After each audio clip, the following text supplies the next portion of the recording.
Ketua Umum PDI Perjuangan Megawati Soekarnoputri akhirnya ikut mengkritik dinamika politik yang terjadi di tubuh Mahkamah Konstitusi. Melalui pidatonya bertajuk Suara Hati Nurani, Megawati menyebut putusan MK sebagai bentuk manipulasi hukum akibat praktik kekuasaan. Berikut kami hadirkan dalam laporan utama Curhat Mega, Sentil Siapa?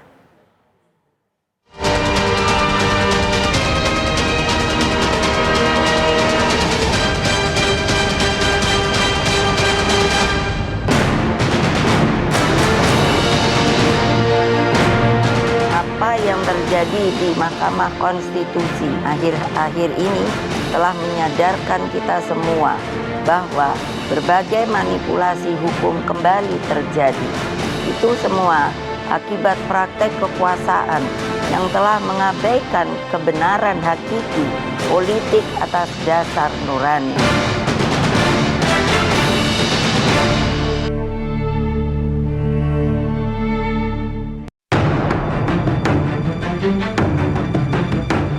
Setelah sekian lama bersikap diam, Ketua Umum PDI Perjuangan Megawati Soekarnoputri akhirnya mulai berani angkat bicara soal drama politik yang terjadi di Mahkamah Konstitusi. Megawati menilai putusan MK soal batas syarat usia capres dan cawapres merupakan bentuk manipulasi hukum akibat praktik kekuasaan.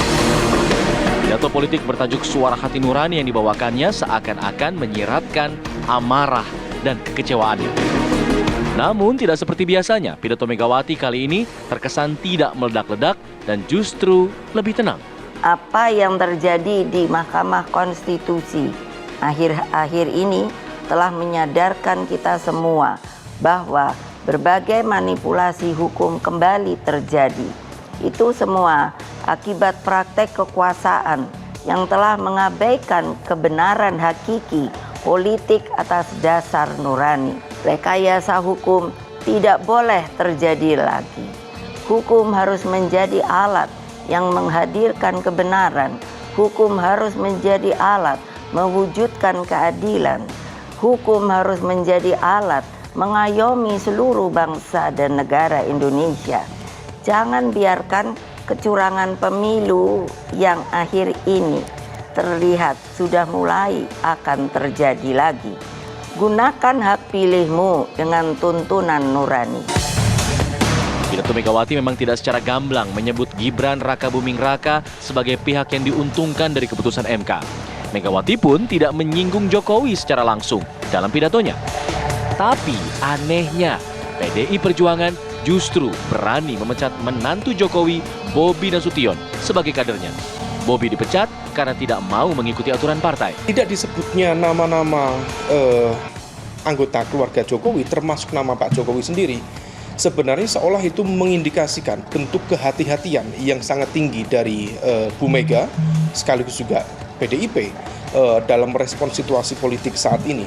Karena besar kemungkinan kalau misal kemudian PDIP bersikap tegas terhadap apa yang dilakukan oleh lingkaran keluarga Jokowi, termasuk kepada Pak Jokowi, maka seharusnya putusan terhadap mereka harus dijalankan secara cepat dan tegas.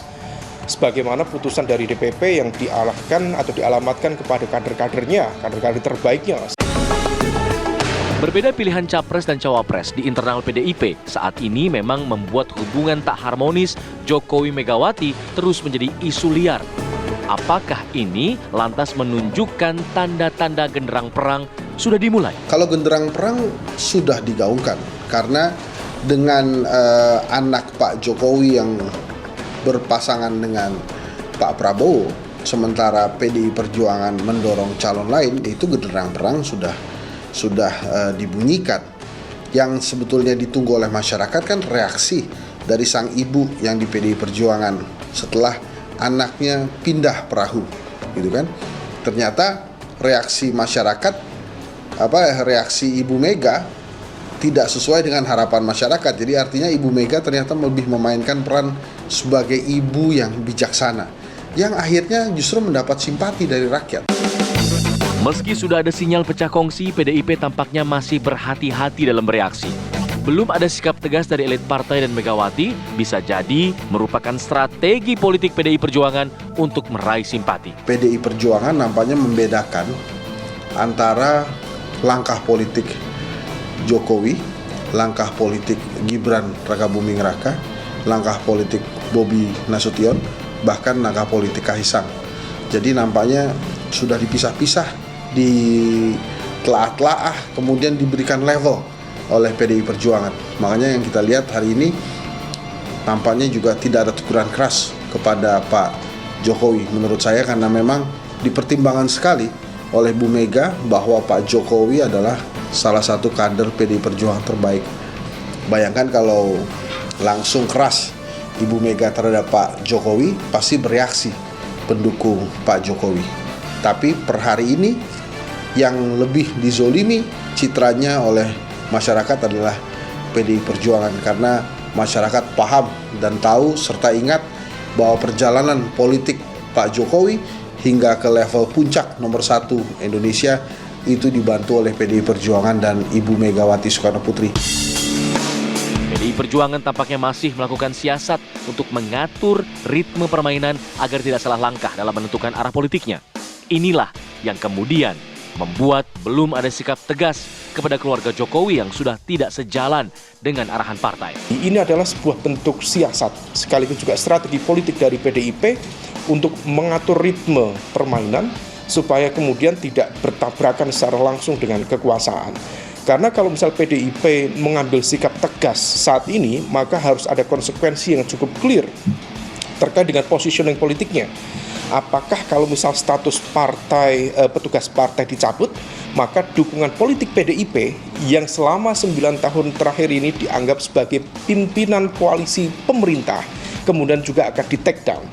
Kalau misal kemudian di-take down, apakah kemudian posisi dari 7 pos, baik menteri maupun wakil menteri akan di-take out? Bagaimana kemudian pos-pos yang ada di komisaris BUMN? Seteru di internal PDIP diperkirakan bakal terus mewarnai pemilihan presiden hingga beberapa bulan ke depan. Partai Banteng Moncong Putih sudah menyiapkan beraneka strategi jika sewaktu-waktu ditelikung kader partainya sendiri. Yang pasti saling menjatuhkan karena tidak sejalan merupakan gambaran kondisi politik di tanah air saat ini.